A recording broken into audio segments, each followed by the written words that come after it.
ሰላም ፍቅር ጤና ይስጥልን ውድ የሀበጋር የክርክር መድረክ የቴሌቪዥን ፕሮግራም ታዳሚያን ቤተሰቦች እንደምን አላችሁ?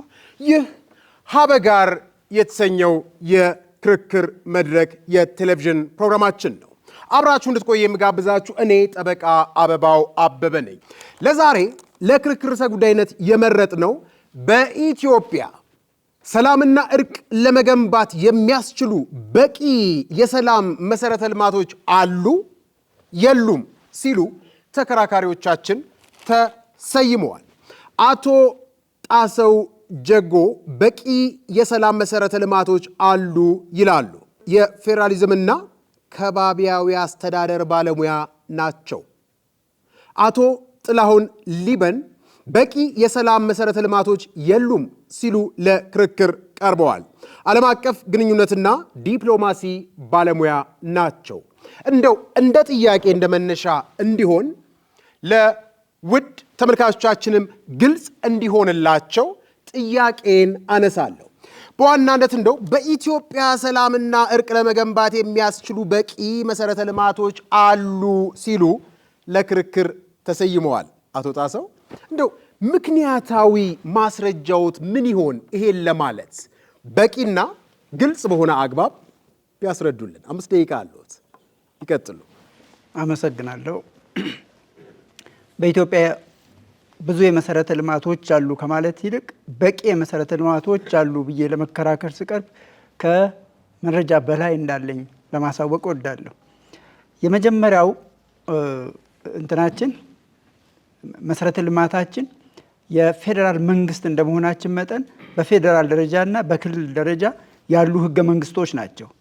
ለሰላም የሚሰጡት ትኩረት ከፍተኛ ስለሆነ የወሰንም ይሁን ሌላ ጥያቄዎች ሲነሱ በሰላማዊ መንገድ ለመፍታት ያለን አደረጃጀት በቀላሉ እንድንከተላቸው ይረዱናል። ሌላው በተቋም ደረጃም ስንወስዳቸው ለምሳሌ በ2011 የተመሰረተው የሰላም ሚኒስቴር አንዱና ዋነኛው ነው። በሱ ስር ብዙ ዴስኮች አሉ።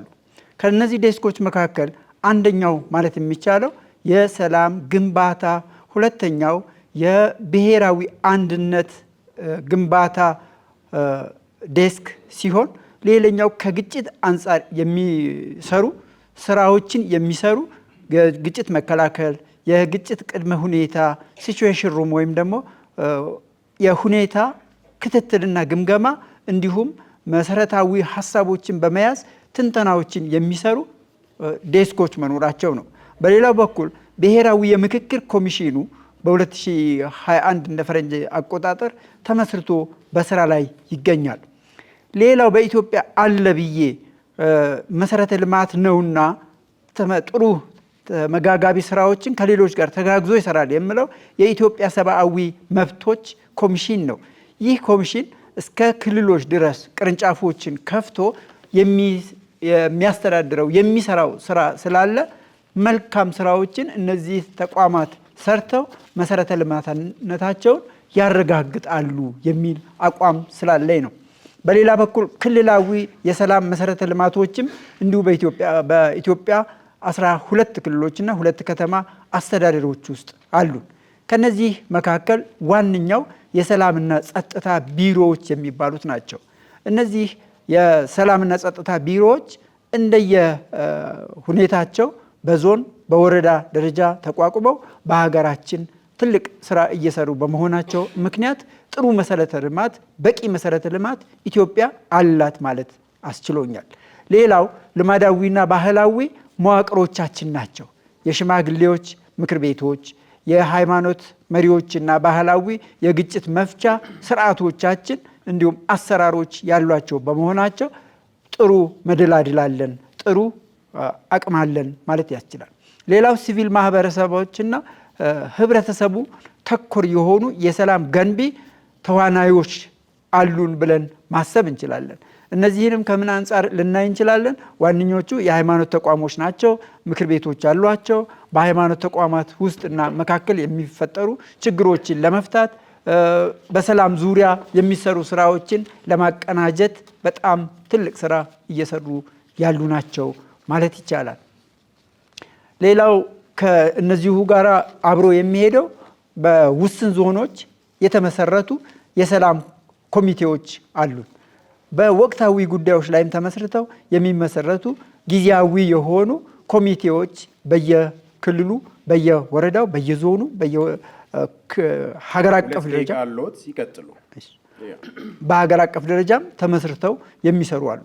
በአራተኛ ደረጃ ልናገር የምፈልገው የሰላማዊነት ትምህርትና ምርምር የሚያደርጉ ዩኒቨርሲቲዎች፣ ኢንስቲትዩሽንስ፣ ተቋማት በሀገራችን በብዛት እንዳሉ ማወቅ ያስፈልጋል።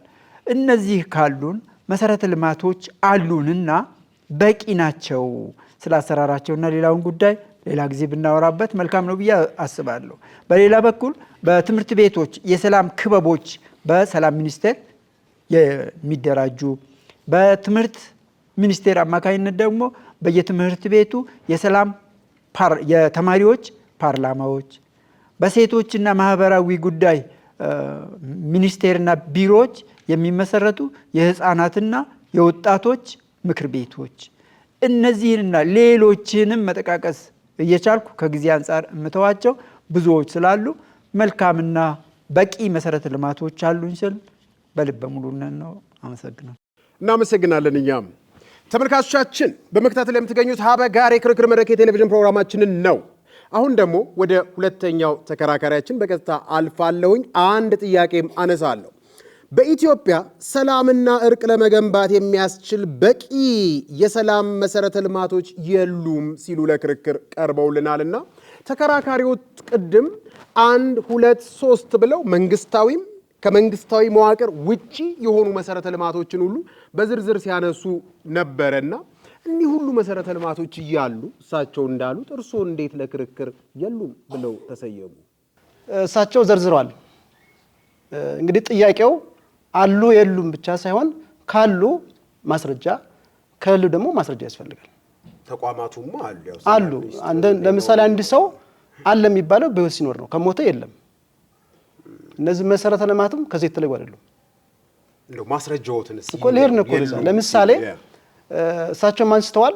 እኛ ኢትዮጵያኖች በብዙ ሴቶቻችን በተለይም ደግሞ በሽምግልና ማህበረሰባችን እንዳመጣጡ የተለያዩ የሽምግልና ግጭት መፍቻ ዘዴዎች አሉን። ለምሳሌ በራያ መሽር ትችላለህ። በራያ የራሱ አለ። በኦሮሚያ ክልል አባገዳዎች አሉ። እንደ ሀገር ደግሞ ሀገር ሽማግሌዎች አሉ። የሃይማኖት አባቶች አሉ። ቅድም እሳቸው የሚዘረዘሩ ትምህርት ቤቶች፣ ተቋማቶች አሉ። ነገር ግን ምንም ስራ እየሰሩ አይደለም። ለምን ካልከኝ ሰው ወይም አንድ ስራ የሚለካው በተግባሩ ነው። አሉ ስል እኔ የሉም ወይም አሉ ብዬ ለመከራከር አልመጣሁም። የሉም ስል ቅድም እንዳልኩህ በተቋም በስም አሉ፣ በተግባር የሉም። ባለመኖራቸውም ደግሞ በተለይም ባለፉት 6 ዓመታት ያለምንም ተገላጋይ እየተደባደብን ነው። ታው ምንም የለም። ፖለቲካው ዳር ቆሞ ያገዳድልናል። የሀገር ሽማግሌም በለው ሌሎችም ሃይማኖት አባቶችም በላቸው ሌሎችም ሲቪል ማህበረሰብ ቅድም ተጠቅሷል። ሀገራዊ ምክር ኮሚሽን፣ የሽግግር ፍትህ ፖሊሲ ጥሩ ነው። እነዚህ ኢትዮጵያ ውስጥ ያለውን ችግር የሚፈቱ ከሆነ ጥሩ ነው። ተቋማት ናቸው እነዚህ። ሌሎችም አሉ ከዛ በፊት የነበረው። ለምሳሌ የኢትዮጵያ እርቅ ኮሚሽን ይባል ነበር አይደል? ምንም ሳይሰራ ተሰናብቷል። ጊዜው አለቀበት። ጊዜው ባያልቅበትም ምንም የሰራው ስራ የለም። ስለዚህ ኢትዮጵያ ውስጥ ማንም ኢትዮጵያ ውስጥ ያለው ችግር እንዲፈታ ከተፈለገ ተቋማቱ መሬት የወረደ ስራ መስራት አለበት። ለምንድን ነው ሊሰሩ ያልቻሉት? እንደው ተቋማቱ አሉ፣ ያው የሉም በሚል አናነሳም። በጀት አላቸው፣ ሰራተኞች አላቸው፣ ስልጣን፣ ተግባር፣ ኃላፊነት አላቸው። ግን ይሄ ሁሉ እያለ ተግባራዊ ሊሆኑ ያልቻሉበት ምክንያት እንደው በእርሶ እይታ ምንድን ነው? በሁለት ነገር ከፍለዋለሁ። አንደኛ በራሳቸው ድክመት፣ ሁለተኛ በፖለቲካ ተጽዕኖ። ለምሳሌ የሃይማኖት አባቶችን ማንሳት እንችላለን። የሀገር ሽማግሌዎችን ብዙ መግለጫዎች ይወጣሉ፣ ተጽዕኖ አለባቸው። ሌላው ትልቁ ነገር ሁለቱንም እያበላሸ ያለው የኢትዮጵያ ፖለቲካ አስተላለፍ፣ ጸረ ሀገር የሆነ ፖለቲካ፣ ጸረ አንድነት የሆነ ፖለቲካ፣ ጸረ ማንነት የሆነ ፖለቲካ ነው ያለው። ስለዚህ እያንዳንዱ ተቋማት ወደውም ሳይሆኑ በግዱ በፖለቲካ ተጠልፈዋል። የሃይማኖት አባቶችን ማንሳት ትችላለህ። መስቀል ድርድር እኮ ፖለቲካ ነው የሚወራው። በየትም ዓለም የሌለ እኮ ኢትዮጵያ ውስጥ ያለ የብሔር ሃይማኖት አለ እኮ። ከነዚህ በላይ ሀገራዊ እሴት ያላቸው የግጭት አፈታት ተቋማት የትም ሀገር የለም። እኛ ሀገር ግን ሁሉ ነገር ምንድነው የመለያት የነጠላ ትርክት የበላይነት ያለበት ሁኔታ ነው ያለው እና ተቋማቶቹ እሳቸውም እንዳነሱት አሉ፣ ግን ምንም የሰሩ ስራ የለም። ሰርተዋል ካሉ በተግባር ያሳዩ። በተግባር ካሳዩኝ እኔ እሸነፋለሁ፣ ሽንፈቴም በአግባቡ እቀበላለሁ። ሀገሬ ሰላም አይደለችም፣ ጦርነት ላይ ያለ ነው። ወጥቶ መግባት አይቻልም። የትኛው ዩኒቨርሲቲ ተቋም ነው በአሁኑ ሰዓት ምንድነው ሰላም ላይ የሚሰራው? ሰላም ሚኒስቴር አንስተዋል። ሰላም ሚኒስቴር ምንድነው ተልእኮው? ሰላም ሚኒስቴር ተልእኮው ሀገራዊ መግባባት መፍጠር፣ ሀገራዊ አንድነት መፍጠር፣ ግጭትን ቀድሞ መከላከል፣ ግጭት ከተፈጠረ እንኳን ግጭቱን መቋቋም ወይም ግጭቱ እንዲበርድ ማድረግ ነው። በዋናነት የህግ የበላይነት መስራት ነው። አሁን የጠቀስኳቸው ሀገራዊ ምንድነው ሰላም ሚኒስቴር አለ፣ መስሪያ ቤቱ አለ፣ ስራው ግን የለም። ስለሌለ ይሄን ስል ግን ሙከራ አላደረጉም እያልኩ አይደለም። ሙከራ በቂ አይደለም። እኔ መለካት ያለብኝ በተማርኩት ትምህርት ሳይሆን ወይም በተቀጠርኩበት ተቋም ሳይሆን በስራዬ ነው መለካት ያለብኝ። ከዛ አንጻር ተቋማቶቹ የሉም። አሉ ካሉኝ ከነስራቸው ማብራራት አለበት። ሌላው ቅድም አንዱን ጠቅሻለሁ፣ የፖለቲካ ተጽዕኖ እንዴ ታስታውስ እኮ ነው 2015 መግቢያ አካባቢ እኮ የሲቪል ማህበረሰብ ጦርነት ይቁም፣ ግጭት ይብቃ፣ ችግሮቻችን በሰላማዊ መንገድ እንፍታ ብለው እኮ ስብሰባ ላይ ያደረጉ ሲሉ ወደ 35 የሲቪል ማህበረሰብ ድርጅቶች ፖሊስ መጥቶ አስቆማቸዋል። ምንድነው ሀገር? ስለዚህ እኔ የምለካው በስማቸው ሳይሆን በተግባራቸው ነው። ሀገራዊ ምክክር ኮሚሽንም በለው፣ የሽግግር ፍትህም በለው፣ እርቅ ኮሚሽንም በለው፣ ሲቪል ማህበረሰብም በላቸው፣ ሌሎችንም በላቸው ዝም ብለው ተቋም መስርተው የራሳቸውን ዓላማ ከማሳካት ውጭ ሌላ የሰሩት ስራ የለም። ይሄን ስል ግን አልሰሩም እያልኩ አይደለም። ስራ የሚለካውንም ተጽዕኖ በመፍጠር ነው። ጦርነት ማስቆም አልቻሉም። ማንኛውም ዜጋ ስራቸውን ሰርተዋል ከተባለ እንደው አልጋ በአልጋ እንደው ምንም ነጥብ የሌለባት ነጭ በሆነ ሁኔታ ነው ሰላም የሚጠበቀው። እንደዛ እያልኩ አይደለም። ያልኩ እኮ ሙከራዎች አሉ አልኩ። ሙከራዎች አይደለም። ኢትዮጵያ ውስጥ ሙከራ አይደለም የሚያስፈልገው፣ ጦርነት መቆም አለበት። ጦርነት እንዲቆም መንግስት ብቻ አይደለም መስራት ያለበት፣ እያንዳንዱ አሁን የተጠቀሱ ተቋማት መስራት አለባቸው። መንግስት ጦርነት እንዲቆም ይፈልጋል ወይም ታጣቂዎች ይፈልጋሉ ካልከ ይሄ ሌላ አጀንዳ ነው። ኢትዮጵያ ውስጥ ለ5 ዓመት እየተዋጋን ወንድም ከወንድሙ ጋር የአባትና ልጅ እየተዋጉ እነዚህ ተቋማት ጦርነት ለማንም አይጠቅምም። ችግራችን በውይይት እንፍታ፣ የሃይማኖት አባት በለው፣ የሀገር ሽማግሌ በለው፣ ሌላም በለው ይሄንን ተጽዕኖ ፈጥረው ለምን አይታሰሩ? መንግስት ለምን አያስራቸውም? የታሰሩ ፖለቲከኞች እኮ አሉ። ሰላም ስብከት አይደለም። ሰላም መግለጫ መውጣት አይደለም። እየተዋጋ እየተለባለብክ አንጻራዊ ሰላም የት ነው አንጻራዊ ሰላም ያለው? እኔ አማራ ክልል መሄድ አልችልም። አፎትን በማር ሊያዝ እመለሳለሁ። ብዙ ጥያቄዎች ይኖሩኛል። ተመልካቾቻችን በመከታተል ላይ የምትገኙት ሀበጋር የክርክር መድረክ የቴሌቪዥን ፕሮግራማችንን ነው። ሁለተኛ ጥያቄን ለአቶ ጣሰው ጀጎ አቀርባለሁኝ። ብዙዎቹን ሀገር በቀል የሆኑ ይሄ የሙግት መፍቻ ዘዴዎች የምንላቸውንም ጭምር ማንሳት ይቻላል። አዎ አሉን። ጥርስ የሌላቸው አንበሶች ናቸው። ሰራ ወይንም ተሰርቷል ተብሎ የሚነሳ ነገር ካለ አንድ ይጥቀሱልኝ የሚል መከራከሪያ ሐሳብ አንስተዋል። እንደው እኔም ደግሞ እንደው ጨመር ላርግና ጥያቄ ላንሳ። ጸባችንን ስናየው አይደለም 3000 ዓመት የኖርን 3 ዓመት እኮ ያለች ወይንም ከተመሰረተች 3 ዓመት የሞላት አትመስልም ሲሉ ብዙዎች ይናገራሉ። ከዚህ አንጻር ስልጣን፣ ተግባር፣ ኃላፊነታቸውን ተወጥተዋል፣ የእውነት ሊጠቀስ የሚችል ተግባር ፈጽመዋል ካሉ በዝርዝር ቢያነሱልን። መልካም አመሰግናለሁ። እንግዲህ አቶ ጥላሁን ተቋማቱ አሉ በቂ ናቸው የሚለውን ይደግፉና በተግባር ደረጃ ነው ልዩነቱን የምናነሳው። ነገር ግን አንዳንድ ጊዜ ቀረብ ብለን የምናየውና በሩቅ ሆነን የምናየው ነገር እኩል እይታ እኩል ገጽታቸውን አናያቸውም። የሰላም ሚኒስቴርን እንደው እንደ ምሳሌ ልውሰድና የሰላም ሚኒስቴር በስሩ የተለያዩ ዴስኮች አሉ። የተለያዩ መሪ ስራ አስፈጻሚዎች፣ ስራ አስፈጻሚ የሚባሉ ተቋማት ያሉት አካል ነው። እነዚህ አካላት ከክልል ከከተማ አስተዳደር አካላት ጋር በህብረት የሚሰሯቸው በጥምረት የሚሰሯቸው የተለያዩ ጉዳዮች አሏቸው። ምንድን ናቸው እነሱ? ቢጠቅሱልን ልዘረዝራቸው ነው። አንደኛው በሰላም ዙሪያ ስለ ሰላም ምንነት፣ ስለ ሰላም አስፈላጊነት ያልተረዱ ሰዎች የሚያደርጉትን እንቅስቃሴ የሚያቆሙበትን ሁኔታ እንዲያዩት፣ መንገዶችን እንዲያውቋቸው እና ወደ ሰላማዊ መንገድ እንዲመጡ ግንዛቤዎችን በማስፋት ላይ ነበረ። አሁንም ነው፣ ወደፊትም ይቀጥላል ይሄ ተቋም እስካለ ድረስ። ለምሳሌ በቤኒሻንጉል ጉሙዝ አካባቢ የነበረውን ታጣቂ ኃይል አብዛኛውን ትጥቁን እንዲፈታና ሰላማዊ ህይወቱን እንዲጀምር ካደረጉት መስሪያ ቤቶች አንዱ የሰላም ሚኒስቴር ነው። ይሄንንና ሌሎችንም ስራዎች ቦታዎች እየጠቀስኩኝ ማስቀመጥ ይቻላል። ሌላው የኢትዮጵያ ሰብአዊ ኮሚሽንን በትንሹ ማንሳት ያስፈልገናል። እየደፈረ ወደፊት እየወጣ መንግስትም ይሁን ሌሎች ተዋጊ አካላት ወይም ደግሞ ተቃራኒ አካላት ተብሎ የሚጠሩት አካላት የሚያደርሱትን ሰብአዊ ኢኮኖሚያዊ ይሄ መግለጫ ነው። ከይቅርታ ጋር አሁን ሰው እያወሩት ያለው ስለ መግለጫ ነው። እሱን ጠቅሻለሁ። መግለጫ ማውጣት አይደለም የሰላም ስራ። ሰላም ስብከት አይደለም፣ ሰላም ተግባር ነው። ኢትዮጵያ ውስጥ ጦርነት አለ። ይሄን ያምናሉ? ጦርነት አለ የለም? ይመልሱልኝ። ጦርነት እንዳለ አውቃለሁ። ጦርነት ከየት መጣ? ለምን ወደ ጦርነት ውስጥ ገባ? ብጨርስ አይሻልም? እሺ፣ ግድ የለም በዛው እንመልሱልኝ። እሺ፣ ጦርነት አለ።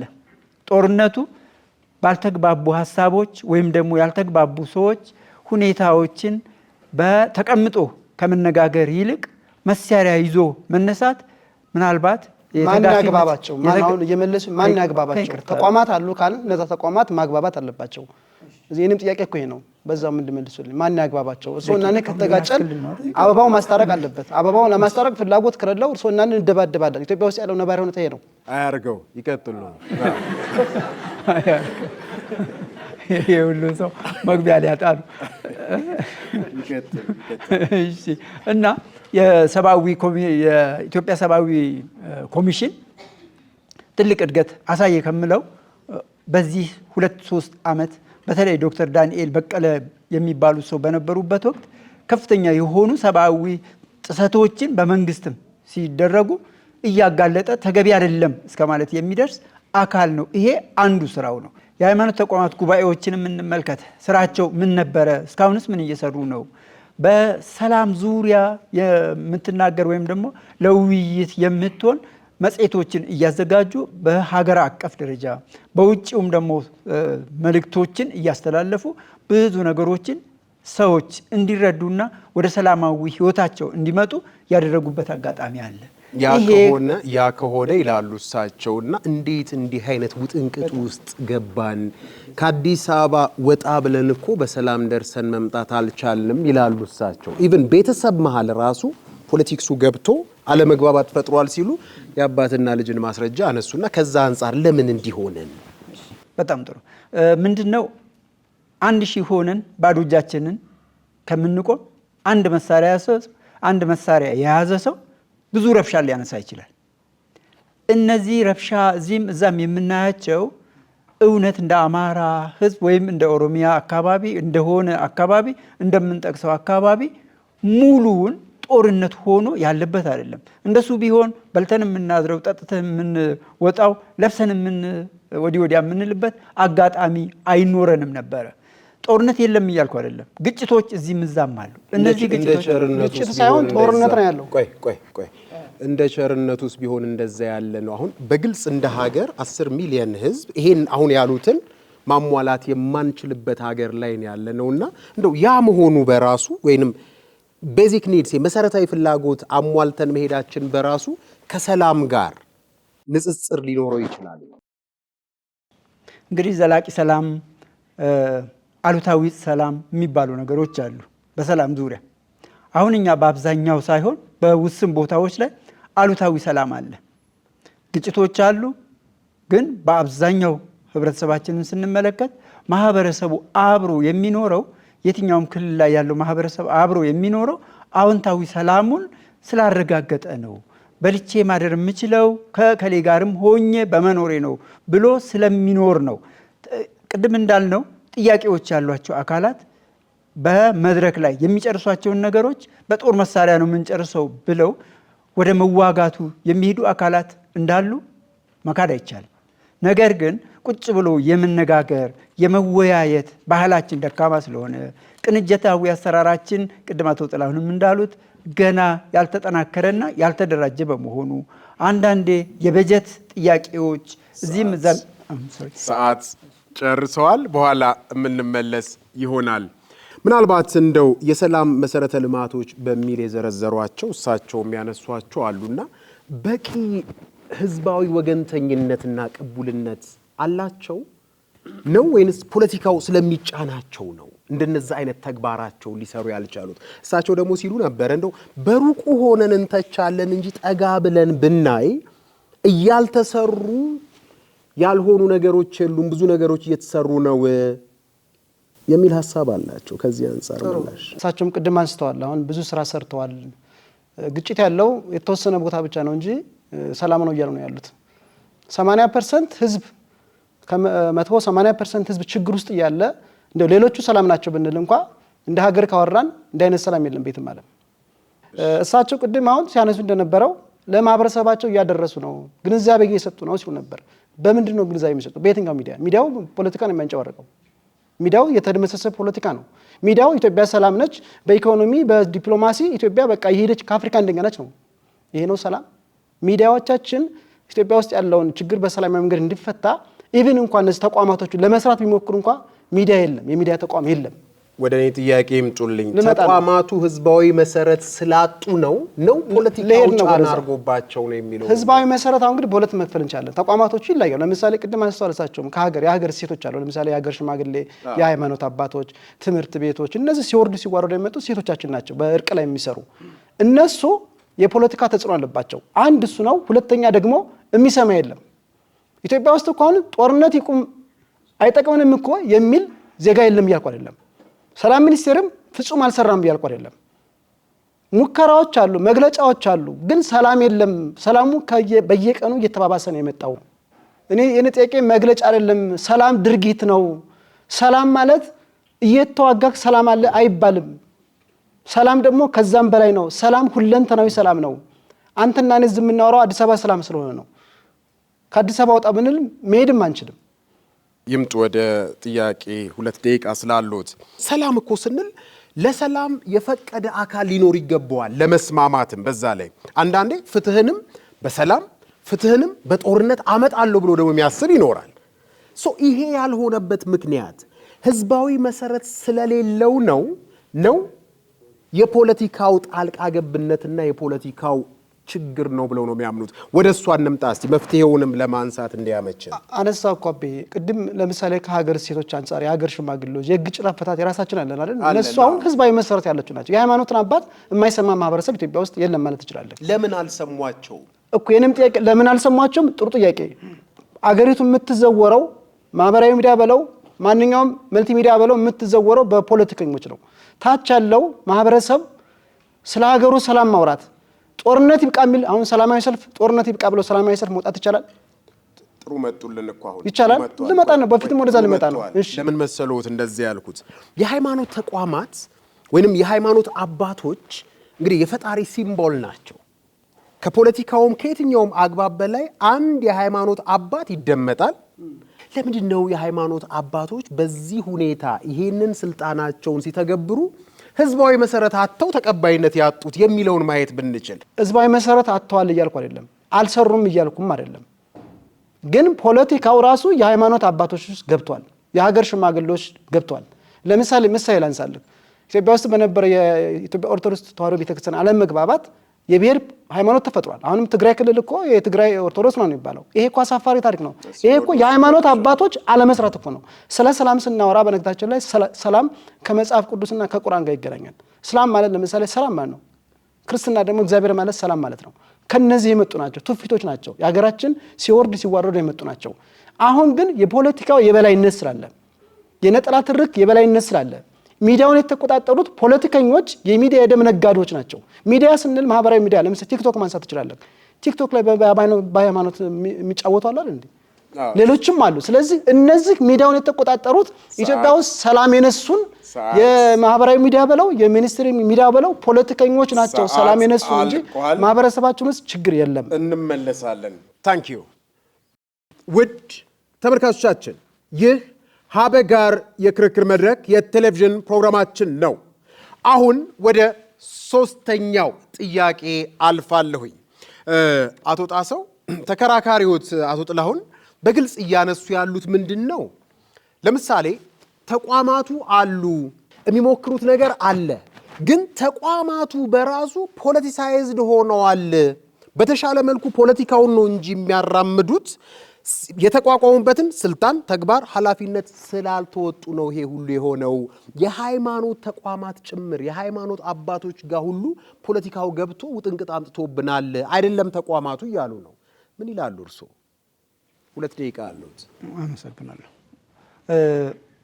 ፖለቲካ መግባቱ ብቻ አይደለም ብዬ አምናለሁ። እኔ ደግሞ እነዚህ ተቋማት የሰላም ሚኒስቴርም ይሁን ሌሎች ኮሚሽኖችን ስንመለከታቸው የተሰጣቸውን ተልዕኮ ለመወጣት ሰራተኞችን ቀጥረው ደሞዝ እየከፈሉ እየሰሩ መሆናቸውን በግልጽ መውሰድ ያስፈልገናል። ነገር ግን ችግሩ ምንድን ነው?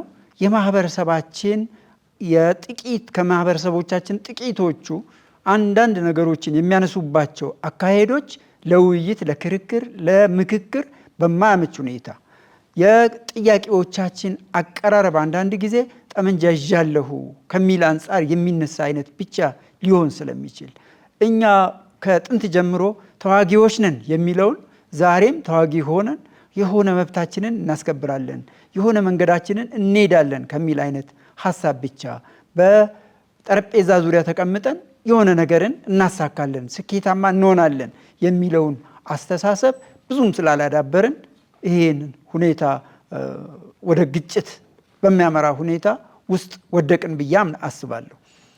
ሌላው እንደ ችግር ሊወሰድ የሚችለው የኢኮኖሚያችን አለማደግና የድህነት ሁኔታዎች የባጀት ሙሉ በሙሉ ተመድቦ ስራዎችን ከመስራት አንጻር ጊዜውን ጠብቆ ያለመሄድ፣ እነዚህ ጉዳዮች አልፎ አልፎ ቅንጅታዊ አሰራሮች በደንብ እስከታች አለመውረዳቸው ችግሮቹን ቶሎ እንዳንፈታቸው አድርጎናል እንጂ እነዚህ ቅድም የጠቃቀስኳቸውና አቶ ጥላሁንም ያመኑባቸው ተቋሞች አለመኖር፣ ስራ አለመስራት አይደለም ብዬ አምናለሁ። እናመሰግናለን። ወደ እርሶ እመጣለሁኝ። እሳቸው በግልጽ እየዘረዘሩት ያለው ነገር አለ።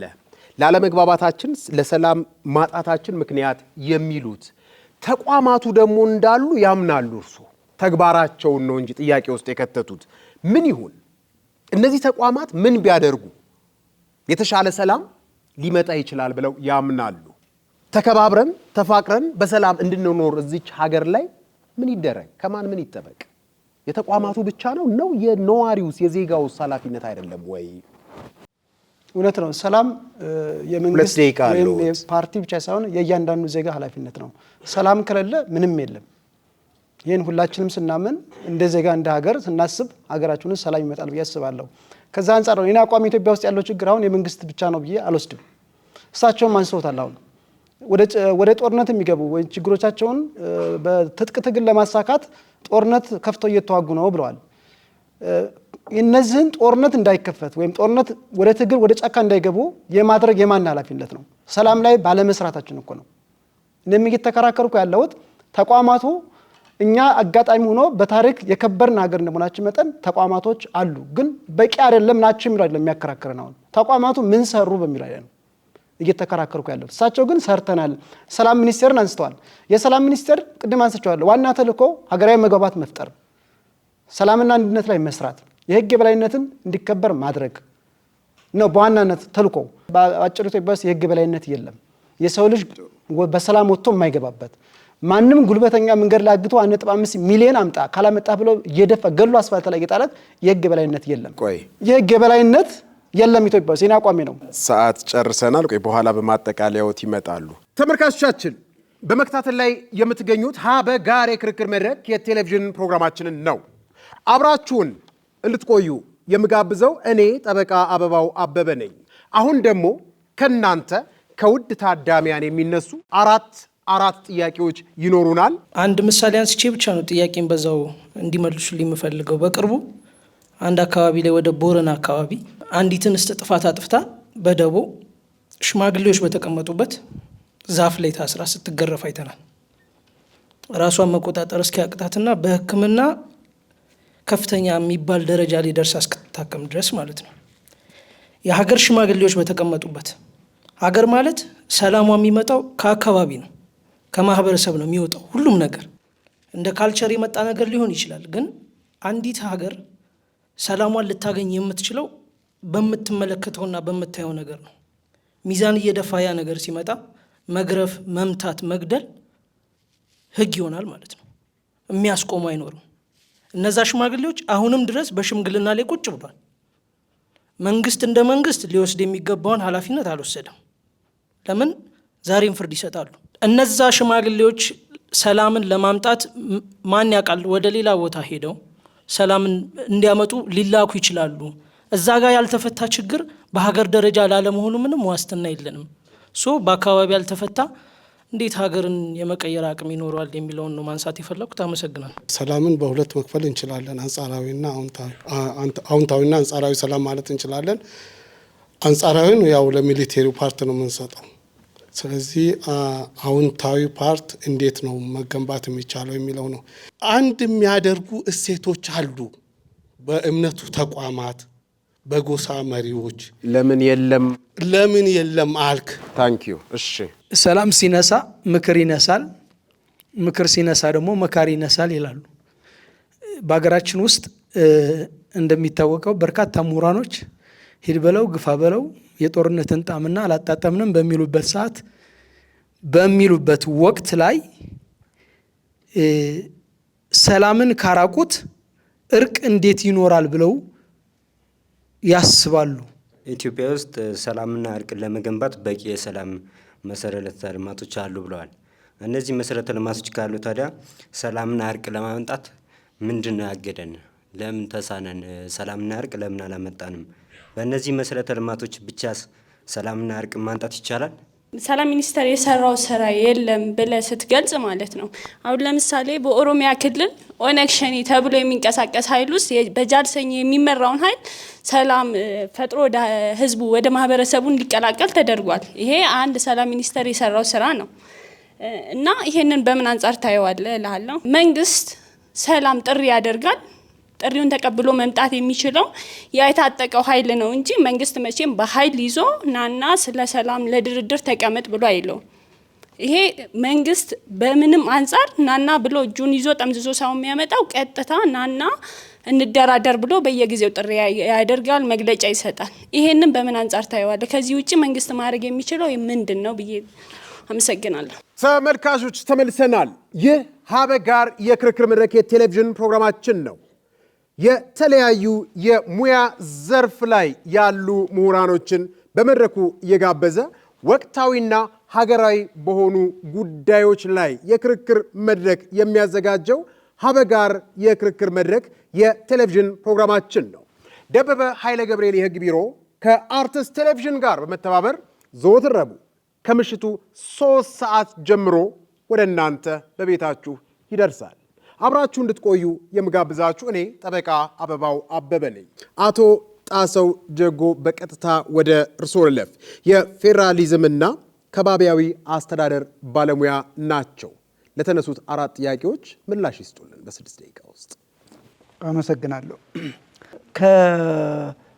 ከቦረና አካባቢ የተነሳውን ሁኔታ እውነት ነው፣ ሁላችንንም ያሰቀቀን ተገቢ አይደለም ያልንበት ሁኔታ አለ። ነገር ግን በየአካባቢው ያሉ ጥፋትን ለማረም የሚወሰዱ እርምጃዎች ሁሉ ትክክል ናቸው ማለት አይቻልም። አንዳንድ ጊዜ ከሚያስፈልገው በላይ ቅጣት፣ ከሚያስፈልገው በላይ ውግዘት፣ መገለል እንዲያጋጥማቸው ሰዎች ይደረጋሉ። ይሄ በአገር ሽማግሌዎቹ ቁጭ ብለው ባሉበት የተፈጸመ ጉዳይ ነው። እነዚህ የአገር ሽማግሌዎች አሁን በስራ ላይ ናቸው አይደሉም፣ ትንሽ ሄዶ ማየት ወይም ማጥናት ስለሚፈልግ እርግጠኛ ባልሆንም፣ ግን ሴትዮዋ ያጋጠማትን ችግር እነዛ አባቶች ሲያዩት የመጸጸት ጉዳይ ውስጥ አይገቡም ብዬ አፌ ሞልቼ አልናገርም። ስለዚህ እነዚህ ሰዎች እንዲወሰድ ያደረጉት ምናልባት እነሱ በጊዜው ባሉበት ከአባትነታቸው ጉዳዩን ደግሞ ካዩበት አንጻር የወሰዱት እርምጃ ሊሆን ይችላል።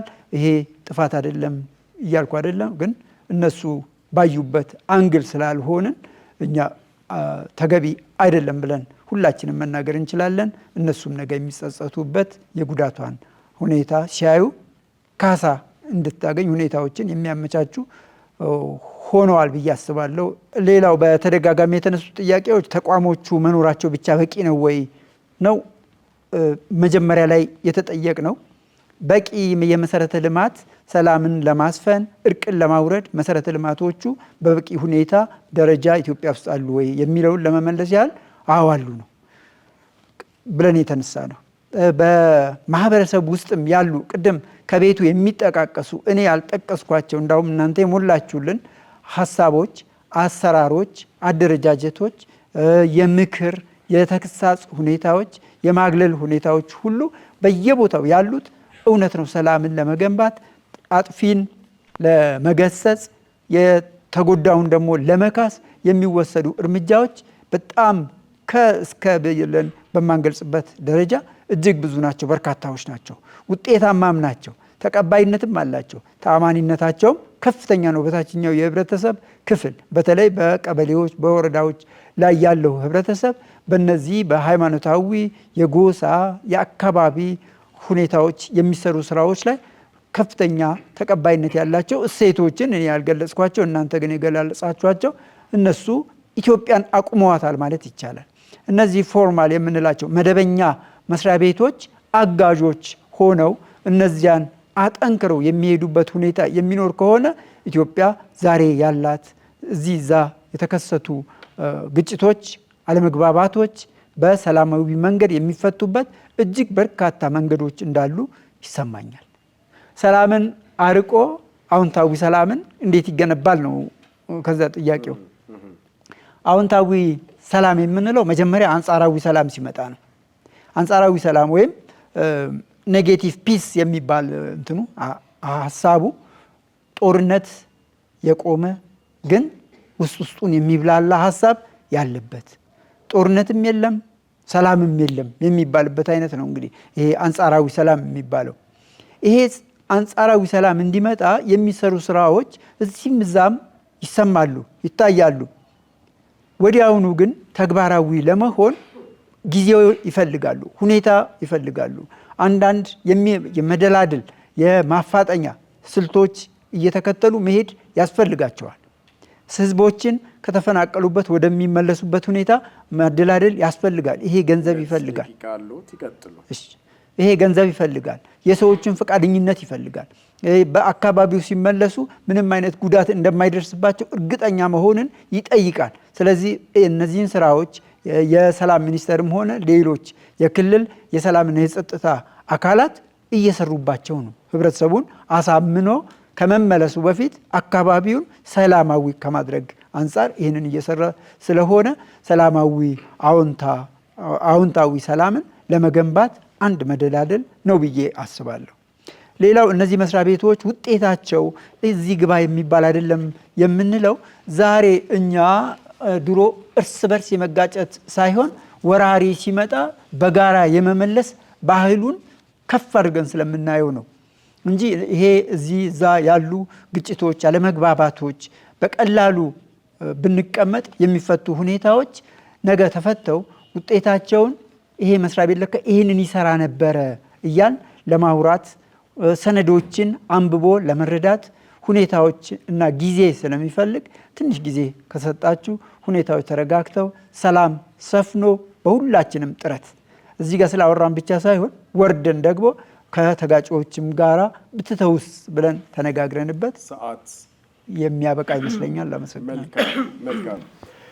ተመልካቾቻችን በመከታተል ላይ የምትገኙት ሀበጋሬ ክርክር መድረክ የቴሌቪዥን ፕሮግራማችንን ነው። አሁን ደግሞ ወደ ሁለተኛው ተከራካሪያችን ለተነሱላቸው 4 ጥያቄዎች 6 ደቂቃ አሉትና ምላሽዎትን እባክዎን።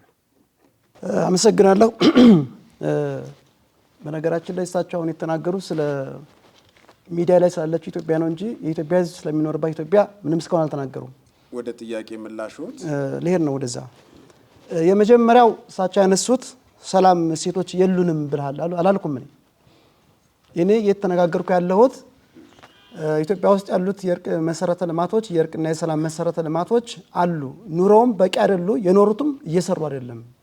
ስራ አልተሰራም። ለምሳሌ መንግስት ሰርቷል ለምን አልሰራም ትላለህ? ለምሳሌ ኦነግ ሸኔ እጅ ሰጥቶ ሰላም ፈጥሯል አለች። እንግዲህ መንግስት ሲባል በዋናነት ሰላም ሚኒስቴር ማለታችን ነው። የሰላም ሚኒስቴር ተልእኮ ዘላቂ ሰላም ማምጣት ነው። አንድ የኦነግ ሸኔ አባል እጅ ሰጠ ማለት ኦሮሚያ ክልል ሰላም ነው ማለት አይደለም። ኦሮሚያ ክልል እንደውም አሁን ጦርነቱ ተባብሶ ቀጥሏል። የሚያስፈልገው ኢትዮጵያ ውስጥ ያለ ችግር ምንድነው? ኦሮሚያ ክልል፣ አማራ ክልል፣ ሌላውም ያለው ችግር ምንድነው? ለምን እዚህ ውስጥ ችግር ኖ እያወራን ያለነው ስለ ኢትዮጵያ ነው እንጂ ስለሆነ ክልል ስለሆነ መንደር አይደለም። እያወራን ያለነው የኢትዮጵያ በኢትዮጵያ እርቀ ሰላም ለማምጣት መሰረተ ልማቶች በቂ ናቸው ብሎ ነው የማወራው። ስለ ኢትዮጵያ ነው። ኦነግ ሸኔ የሆነ ኃይል እጅ ስለሰጠ ኦሮሚያ ክልል ሰላም አይደለችም። አሁን የኦሮሞ እናት እያለቀሰች ነው። ሚዲያው የኛ ሚዲያ ስለማይዘግብ ነው። ቢቢሲ ይዘግበዋል፣ አልጀዚራ ይዘግበዋል፣ ተመሳሳይ አማራ ክልልም። ስለዚህ ሰላም ሚኒስቴር በመግለጫና ሙከራዎችን ያደረገው እንጂ መሬት የወረደ ስራ አልሰራም። ስላልሰራ እየተዋጋን ነው። የምንዋጋው ስላልተግባባን ነው። ለምን አልተግባባንም? መካሪ ስለጠፋ። ቢኖር እንኳ የመናገር መብት የለም። በየትኛው ሚዲያ ነው አሁን ስለ ሰላም የምታወራው? እኔ ኢትዮጵያ ውስጥ ጦርነት ይቁም ብዬ ባወራ የትኛው ሚዲያ ልታሰር እችላለሁ? መንግስት ባያስረኝ ታጣቂዎች ያስሩኛል፣ ወይም መንገራግተው ይገሉኛል። ይሄን ነው ማውራት ያለብን።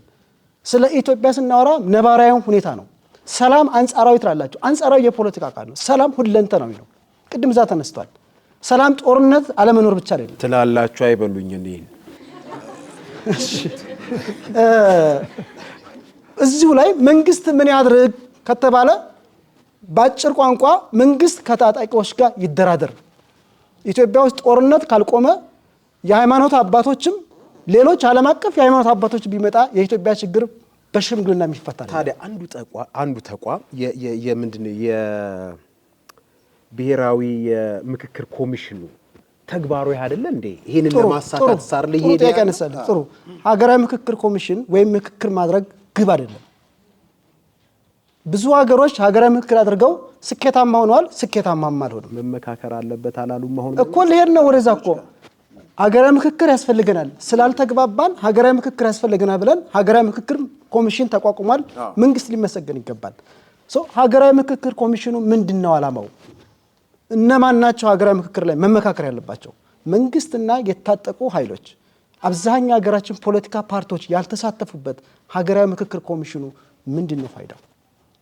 የኢትዮጵያ ችግር የሚፈታው ታጣቂዎችና መንግስት ወደ ሰላም ሲመጡ፣ ታጣቂዎችም በጦርነት የሚመጣ ለውጥ የለም ብለው አምነው፣ መንግስትም ደግሞ የሰላም በሮችን ክፍት በማድረግ በፕሮፓጋንዳ ሳይሆን መንግስትን የሚተችን ማሰር ሳይሆን የሰላም መንገዶችን ክፍት ማድረግ። ሰላም ማለት ጦርነት አለመኖር ብቻ አይደለም። እኔ ከዚህ ስወጣ አንዱ ፖሊስ መጥቶ የሚያስፈራራኝ ከሆነ ሰላም የለም። ዘርፈ ብዙ ነው ሰላም። ነፃነት፣ እኩልነት፣ ተንቀሳቅሶ የመስራት። ወደ እሳቸው ጥያቄ ሄዱልኝ እስቲ። የእሳቸው ጥያቄ ምንድን ነው ያሉት? ሙሉ በሙሉ አሉ ነው ያሉት። ሰላም እሴቶችም አሉ፣ ምንድነው ስትራክቸሩም አለ። ለምን የለም ትላለህ ነው የሚሉት። እንደውም እሳቸው ያሉት ሁላችንም ኢትዮጵያ ውስጥ ያለነው የሰላም አምባሳደር ነን ብለዋል። እሳቸው እንዳሉት እኛ የሰላም አምባሳደር ከሆን ለምን ነው የምንገዳደለው? አሁን እኮ ሰው ተጣልቶ የሚገላግል እኮ የለም። ይፈራል ብሔሩን። እንዴ የሆነ ብሔር ቢሆንስ መጥቶ ይመታኝ ይችላል። ሰው ተጣልቶ መገላገል ያልተቻለበት ሰው እየተፈራራ ሰው ጋር ስታወራ አገራዊ አንድነት ላይ ባለመስራታችን የሰላምን ትርጉም ስላልገባን የሚያስረዳም ስለሌለ የሚረዳም ስለሌለ እየተገዳደልን ያለ ነው። ከዚህ በላይ የሰላም እጦት የለም። ይሄንን አምነን ችግራችን አብረን ችግራችን ካልፈታን እርስዎ እንዳሉትም እኛ የሰላም አምባሳደርን አሉ። ሌላውም እንደዛ ይላል። ሁሉም አሁን ጉልበተኛ ነው ኢትዮጵያ ውስጥ። የሚዲያ ሰራዊት አለ፣ ሌሎችም አሉ። ስለዚህ እነዚህ ችግሮች ሲፈቱ ነው እንጂ ዝም ብለን ስላወራን ሰላም ስብከት አይደለም። ደግሞዋለሁ፣ ሰላም ስብከት አይደለም፣ ሰላም ተግባር ነው። እናመሰግናለን። ተመልካቾቻችን አሁን ሶስት ደቂቃ አላቸው የማጠቃለያ ጊዜ። ባነሱት ርዕሰ ጉዳይ ዙሪያ በ3 ደቂቃ ውስጥ ሸብ አድርገው ሀሳባቸውን ያጠቃሉልናል። በቀጥታ ወደ እርስዎ ልለፍ እስቲ አቶ ጣሰው ጀጎ። አመሰግናለሁ። እኔ ይህንን እንደ ማጠቃለያ የምሰጠው አንደኛ ተቋማዊም ሆነ በማህበረሰቡ ውስጥ ያሉ እሴቶቻችን በቂ መሰረተ ልማቶች ናቸው። ሁለተኛ እነዚህን በቂ የመሰረተ ልማቶች መደበኛ ተቋማትና እሴቶቻችንን አስተሳስረን በቅንጅት መስራት ከቻልን ዛሬ የጀመርናቸውና አንድም ይሁን ሁለት ታጣቂ ቡድኖችን ወደ ሰላማዊ መስመር መመለስ የቻልንበትን ሁኔታ ነገ አስፍተን ከሄድን የተሻለች ኢትዮጵያን፣ አዎንታዊ ሰላም ያለባትን ኢትዮጵያን መገንባት እንችላለን። ባለን መሰረተ ልማቶች ወደፊት ከተጠቀምን ኢትዮጵያ የዲሞክራሲ፣ የልማት፣ የሰላም እንደ አርአያ ሆና ልትቆም የምትችል ሀገር እንደሆነች አምናለሁ። ለዚህም የተቻለኝን እንደ አንድ ሰራተኛ እንደ አንድ ኢትዮጵያዊ ዜጋ ሰራለሁ ብዬ ያበቃለሁ። አመሰግናለሁ። ከልብ እናመሰግናለን። በቀጥታው ደርሶ ልለፍ እስቲ ማጠቃለያዎትን በ3 ደቂቃ። እንግዲህ ከመጀመሪያው ስጀምር እኔ ወደዚህ መድረክ ስመጣ ኢትዮጵያ ውስጥ የሰላም መሰረተ ልማቶች የሉም ወይም አሉም ለሚለው ሳይሆን ሪዝን አውት ለማድረግ ነው። ወይም ካሉ ምን ሰሩ ከሌሉ ለምን አንሰሩም በሚለው ዙሪያ ነው እንጂ በጣም በርካታ ሴቶች አሉ።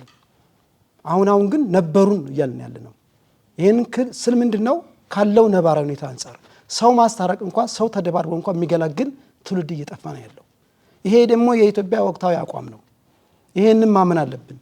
ተቋማቶቹ ያሉት ቢሰሩ በቂ ናቸው። አልሰሩም። ስላልሰሩ የምከራከረው የሉም ብዬ ነው። አንድ ሰው ቢሮ ውስጥ ገብቶ ስራ ካልሰራ የለም፣ ስራውን ካልሰራ ቢሮ መጥቆጫ ለምትርጉም የለም። ሰላምም ከዛ ጋር ነው የሚገናኘው። ስለዚህ ሰላም ሁለንተናዊ ነው። ጦርነት ያለ መኖር ብቻ አይደለም። የሁሉንም እያንዳንዱ ዜጋ ተሳትፎ የሚጠይቅ ነው። የመንግስት ኃላፊነት ብቻ አይደለም። ቅድም ተነስቷል። ሰላም ሚኒስቴር ብዙ መግለጫዎችን ያወጣል፣ ጥረቶችን አድርጓል። ነገር ግን አልተሳካለትም። የኦሮሚያ ክልሉን አንስተናል። አማራ ክልልም እኮ መንግስት 10600 ታጣቂዎች እጅ ሰጡን አለ። እጅ መስጠትና ሰላም ምንም አይገናኝም። እጅ የሰጡት የበረሃ ኑሮ መሯቸው ሊሆን ይችላል። ስለዚህ ይሄ ሀቅ ነው። ግን ዘላቂ ሰላም አያመጣም። የሁላችንም ርብርብ ነው። የእናቶች ሞት ሊያመን ይችላል። የህፃናቶች ተዘዋውሮ አንድ ሰው ኪሱ 5 ሳንቲም ሳይኖረው የሆነ ሀገር ሲሄድ ታግቶ 1.5 ሚሊዮን አምጣ ተብሎ ብር ስለሌለው ተገድሎ አስፋልት ላይ ይጣለ። ሰላም ስለ ሰላም ብታወራልኝ ዝባዝንኬ ነው። ይህንን ማመን አለበት። እሳቸውም ምኞታቸውን አደንቃለሁ። ነገር ግን እስካሁን ያወሩት ደግሞ አለው ማህበራዊ ሚዲያ ላይ ስላለችው ኢትዮጵያ እንጂ ስለ ኢትዮጵያ ስለሚኖርባት ኢትዮጵያ አይደለም። ሰላም የሁሉም ዜጋ ኃላፊነት ነው ያለው። ኢትዮጵያ ሰላም አይደለችም፣ ታማለች። ማን ነው ያሳመማት? ፖለቲካው። ማን ያስታማት? የኢትዮጵያ ህዝብ። የኢትዮጵያ ህዝብ ሚዲያ የለውም። ማህበራዊ ሚዲያው በለው ሚኒስትር ሚዲያው በለው የካድሬዎች የጽንፈኞች መናኸሪያ ነው ያለው፣ ሀገር ውስጥም ከሀገር ውጭም። ይሄ ባለበት ሁኔታ ስለ ሰላም አናውራት። 4 ነጥብ። ታንክ ዩ። አሁን እናንተ ውድ ታዳሚያን የትኛው ሐሳብ ነው የገዛችሁ? በኢትዮጵያ ሰላምና እርቅ ለመገንባት የሚያስችል በቂ የሰላም መሰረተ ልማቶች አሉ የሚለውን ሐሳብ ገዝቶኛል የምትሉት ካላችሁ በዚህ በአረንጓዴው ካርድ ትወከሉልናላችሁ።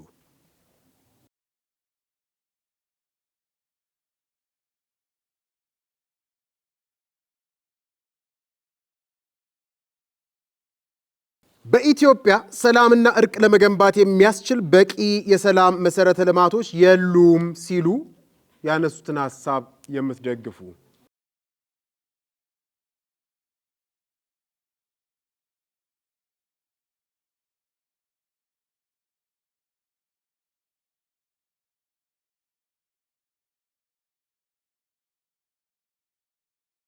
አይ ሐሳብ አልያዝኩም የምትሉ ካላችሁ በዚህ በነጩ ካርድ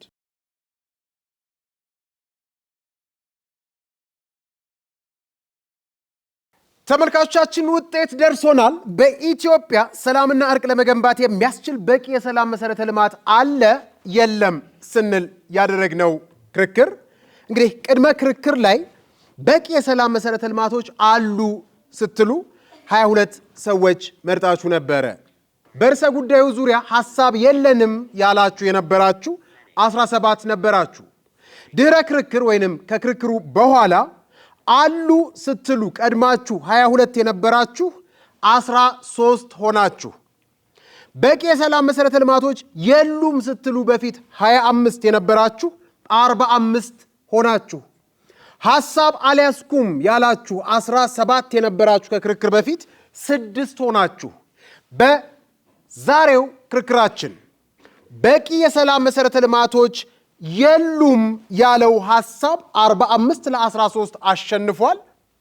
ተከራካሪዎቻችን ሐሳባቸው ሊለያይ ይችላል፣ በሐሳብ ነው የተሸናነፉት። እነሱ ግን አንድ መሆናቸውን በመጨባበጥ በመተቃቀፍ ያሳዩልናል።